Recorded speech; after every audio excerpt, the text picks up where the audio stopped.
السلام عليكم ورحمة الله وبركاته. كم جبتن كويوم توتا في دقيقة تكين أيك هرّلة ودو أجايبا كبني سنيف دهان نجرّا وروني بنتي في أرثوذكسي وفين جراني وفوامن يسوس غافة دلتو كان مريم ديز مواقمو نما الرتي والمرمين موت لمان تقو سنيف دي تنجرا نفانا ترى Gooftaan keenya Yesuus Kiristoos maaramirraa namummaa isaan dhalate. Yoo si danda'ame jabaadhuutii giddiidhaan itti gadi liqimsi. Qulqulleettiin dubaruu mara waaqa hin deenye jechuun Yesuus Kiristoos waaqa miti jechaa jirtan. Yesuus Kiristoos waaqa miti jettan taanaan immoo isin musliima malee iddoo pheenxeeyyuu miti jechuudha. Maaramii waaqa deeche taanaan sadan tokkummaa akkamitti fudhatta? Maaramii waaqa deeche taanaan waaqummaan Yesuus maaramii irraa eegalee jechuudha. Qulqulleettiin dubaruu mara waaqa deesse oguu jennu waaqummaan Yesuus Kiristoos dubaruu mara irraa eegale jechuu keenya miti. Akkuma Yohaannis irratti dubbate jecha isa jalqaba ture. Kun waaqayyuma isa jalqaba ture santu qulqulleettii dubaruu mara irraa fooniin dhalate nama foonii ta'e dhalate jenna. Durbiin ulfooftii ilma deessiidha. Durbiin ulfooftii waaqayyoon deessii nuun hin jenne macaafni qulqulluun. Durbiin ulfooftii ilma hin deessiidha. Ay waaqa hin deenye isheen mucaa deesse erga jettee mucaa sun immoo nama qofa erga jettee dhiiga isaatiif fayyinee jettee dhiigni namaa immoo nama fayyisu.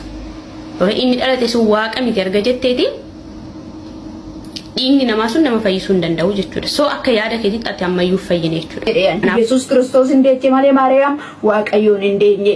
Waaqayyo hin dhalatu, waaqayyo hin nyaatu, waaqayyo hin du'u. Yesuus Kiristoos namummaa isaa maaramii irraa dhalate malee waaqummaa isaa maaramii irraa hin dhalanne. Maariyaamin nama deesse malee waaqayyoon hin deenye.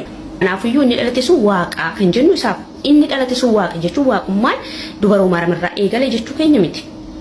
Kanaafuu qulqulleettiin dubaroo maaram haadha waaqayyoo jedhamtu oguu jennu inni dhalate sun waaqa waan ta'eef gonka waaqa gonka nama Yesuus Kiristoos inni dhalate sun jechuudha ishirraa dhalate sun. So haadha waaqayyoo jedhamti Yesuus Kiristoosis waaqa jedhamaa jechuudha. Manni amantaa Ortodoksii Tawaahidoo Itoophiyaa durbee Maariyaam haadha waaqayyoo waan taateef durbee mara baraatiidha kitaabni sheekoo isaanii mana amantaa isaanii keessa jiru.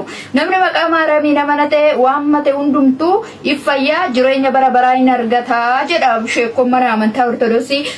Amma buleetti kootiigis dhugaa dubbachuuf callisuun natti ulfaate maaliif? Kanaaf argite ilaali yogguu ariifattu yogguu tiiviitiidhaan deemtu hillikiidhaan xiiqiidhaan miira foonummaatiin bakka anatu caalaa anatu beekaa of tuulummaadhaan nan beeka itti hogguu oloof qaqqabaatoo iyyitu wangeela akkaataa itti ibsutillee wallaalta jechuudha. Anatu beekaa akkan ani jedhetu ta'a hogguu jettanii akkatti dogongortanii jechuudha. Amma immoo dallaa sobaa sana jajjabeessuudhaaf hirkisuudhaaf jettee inni jala galtee tashkaraakaraa jirtu hantee maannasi jammar eenyuudhaati? Hati eenyu waan taateef dhugaa macaafa qulqulluu dabsuudhaaf as baate.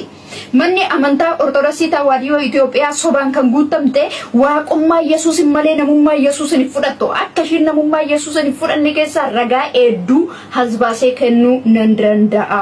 Amma obboleettiin tun tigistuma isheen jedhamtu tanaa fi roobee isheen jedhamu yeroo hundaa mana bananii tokko biyya abbaa inni jedhamu yeroo hundaa mana bananii qulqulleetti dubaroo maaran fakkii ishee laxxafanii arrabsaa oolu.